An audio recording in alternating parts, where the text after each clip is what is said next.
So I just did a piece on Trump stealing $10 billion from the American taxpayer to put into a bank account for the Board of Peace. If you didn't see it, I would go back and watch it. But if you aren't familiar with the Board of Peace, which a lot of people accused me of not being familiar with in the comments of that last video, I thought, yeah, sure, let's do a little bit of a deeper dive. The Board of Peace is something that was endorsed by the UN last year when it was supposed to oversee the rebuilding of Gaza. But now the group, led by the President of the United States, Donald Trump, is claiming a far broader mandate, including promoting global stability and conflict resolution around the world. Now, those sound like good things. The problem is, who is part of the group promoting global stability and conflict resolution? Because right out the gate, the allies of the NATO nations are pretty much all off the list. France turned it down. Scandinavian nations turned it down. Putin got an invitation, but the Americans had to go to Russia to meet with him in person. Canada was disinvited after Mark Carney showed up Trump with his speech at Davos. And of course, there is the $1 billion entrance fee just to sit at the table. The executive board of the Board of Peace will apparently operationalize the Board of Peace's vision.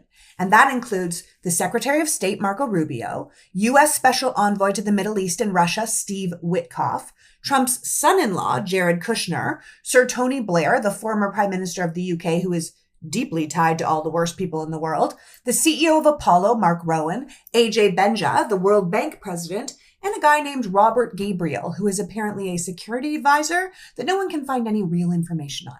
Member nations include a who's who of all the questionably led or outright authoritarian nations in the world. So far, 60 invitations have gone out, about 40 have come back, and the seats are represented by the heads of state of places like Argentina, Armenia, Azerbaijan, Bahrain, Bulgaria, El Salvador, Hungary, Indonesia, Jordan, Pakistan, Kosovo, Mongolia, Morocco, Pakistan, Paraguay, Qatar, Saudi Arabia, Turkey, the United Arab Emirates, Uzbekistan, and of course, Benjamin Netanyahu from Israel, which is a bit odd since the original plan for this organization was to oversee the rebuilding of the nation that he personally leveled.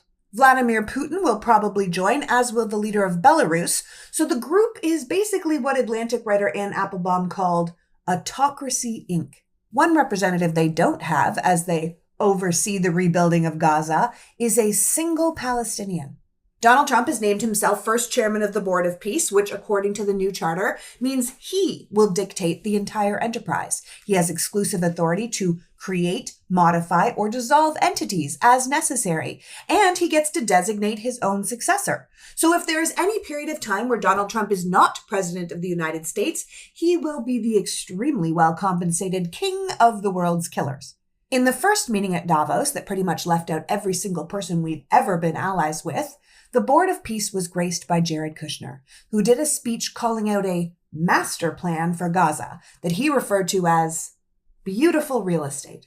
Jared Kushner then rolled out a $25 billion luxury rebuild to global investors with no plan for statehood for the Palestinians or any rebuilding of their communities that they lost. In the speech, he referred to the country of Israel and the Palestinian people. He claimed the plan was a peace implementation, and then he basically did a real estate pitch for the new Abu Dhabi they're planning to build over the rubble and bodies in Gaza.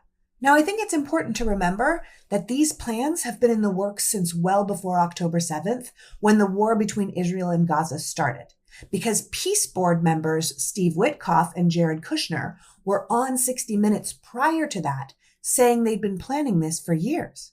We're working with a group of people who have been working on master plans for the last 2 years.